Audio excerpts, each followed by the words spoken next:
سب سے پہلے ہمیں بیلنس سکھایا جاتا ہے اور اس کے بعد سکھایا جاتا ہے کہ ہم لوگ رسی کیسے باندھیں گے۔ اکثر اوقات یہ ہوتا ہے کہ ہماری ٹانگوں میں کھڑے کھڑے پین شروع ہو جاتا ہے اور ٹانگیں چھل جاتی ہیں، اور اس دوران اگر کوئی بھی گر جائے تو اللہ نہ کرے اس کا کہیں نہ کہیں ٹانگ یا بازو ٹوٹ سکتا ہے۔ ناظرین، ہماری ویڈیوز کو شروع سے آخر تک مکمل دیکھیں تاکہ آپ کی قیمتی آراء سے رہنمائی حاصل ہو سکے۔ شکریہ۔ سب سے پہلے ہمیں بیلنس سکھایا جاتا ہے اور اس کے بعد سکھایا جاتا ہے کہ ہم لوگ رسی کیسے باندھیں گے۔ اکثر اوقات یہ ہوتا ہے کہ ہماری ٹانگوں میں کھڑے کھڑے پین شروع ہو جاتا ہے اور ٹانگیں چھل جاتی ہیں، اور اس دوران اگر کوئی بھی گر جائے تو اللہ نہ کرے اس کا کہیں نہ کہیں ٹانگ یا بازو ٹوٹ سکتا ہے۔ ایک لکڑی جو ہے وہ تقریباً 5 اور 6 کلو کی ہوتی ہے، اور پھر اس لکڑی پر کھڑا ہونے کے لیے ہمیں باقاعدہ جو ہے وہ تعلیم دی جاتی ہے کہ ہم نے اپنا بیلنس کیسے برقرار رکھنا ہے۔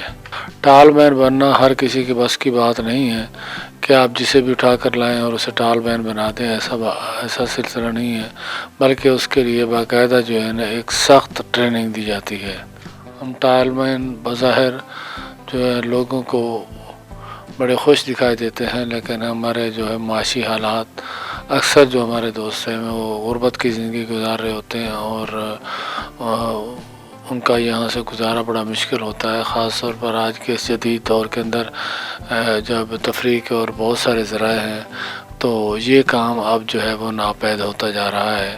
اور اس کے باوجود ہم لکڑیوں پر 16 فٹ کی لکڑیوں پر بھی ہم کھڑے ہو کے پرفارم کرتے ہیں، اور اس دوران بچے ہمیں چھیڑتے بھی ہیں، اور خدا نخواستہ اگر کوئی ہماری ٹانگ کھینچ لے یا اس کے اندر کوئی چیز مار دے تو اس سے ہمارا بہت بڑا نقصان ہو جاتا ہے۔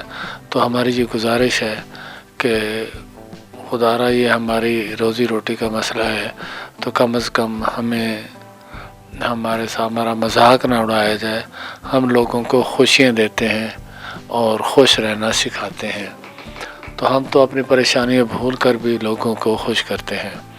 برائے مہربانی ہمارے ساتھ تعاون کیا کریں۔ اچھا، خاص طور پر گرمیوں کے موسم میں ہمیں بہت زیادہ مشکلات کا سامنا ہوتا ہے کہ ہم نے جو ہے وہ بڑے بھاری قسم کے کاسٹیوم پہنے ہوتے ہیں، جس میں وگ ہو گئی، چہرے پر بڑا ہیوی میک اپ کیا ہوتا ہے، اس کے بعد کپڑے جو ہیں ہمارے بڑے سلکی اور اس ٹائپ کے ہوتے ہیں، تو اس سے ہمیں بہت زیادہ گرمی لگتی ہے اور دل جو ہے وہ گھبراتا ہے۔ لیکن ہم بچوں کو خوش کرنے کے لیے اور لوگوں کو انجوائے کرانے کے لیے ہم جو ہے وہ تمام اپنی مشکلات کو نظر انداز کرتے ہوئے ہم جو ہے وہ اپنا فن پیش کرتے ہیں۔ اچھا، لوگوں میں ایک چیز جاتی ہے کہ یہ لوگ بہت زیادہ کما رہے ہیں، لیکن ایسا بالکل نہیں ہے۔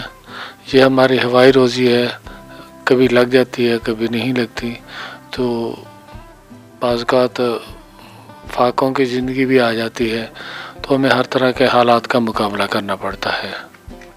لکڑیوں پر کھڑے ہو کر ڈانس کرنے والے جو عموماً روایتی یا سرکس کے فنکار ہوتے ہیں، جو اپنی صلاحیتوں سے لوگوں کو محظوظ کرتے ہیں، ان کا توازن برقرار رکھنا اور لکڑیوں پر مہارت سے حرکت کرنا ان کی تربیت اور مہارت کا حصہ ہوتا ہے۔ یہ فنکار خاص طور پر پتلی اور لمبی لکڑیوں، جنہیں اسٹیٹس کہا جاتا ہے، کا استعمال کرتے ہیں۔ وہ نہ صرف ان لکڑیوں پر کھڑے رہتے ہیں بلکہ مختلف قسم کے کرتب اور ڈانس بھی پیش کرتے ہیں۔ ان کا مخصوص لباس، روشن رنگ اور چہرے پر پینٹ لوگوں کی توجہ کا مرکز بنتے ہیں۔ یہ آرٹ پرانی ثقافت اور تفریحی روایت کا حصہ ہے، جو عموماً میلوں، سرکس اور تفریحی تقریبات میں دیکھا جاتا ہے، جبکہ ان کے کرتب انسانی مہارت اور تخلیقی صلاحیتوں کی عکاسی کرتے ہیں۔ دوستو، اگر آپ کو ہماری یہ ویڈیو اچھی لگی ہو تو اسے سبسکرائب، لائک، شیئر کے علاوہ کمنٹس باکس میں اپنی رائے کا اظہار ضرور کریں تاکہ آپ تک ہماری ویڈیوز بہتر اور بر وقت میسر ہو سکیں۔ اب اپنے ہوسٹ عبدالمجید بھاٹی کو دیجیے اجازت۔ اللہ نگہبان۔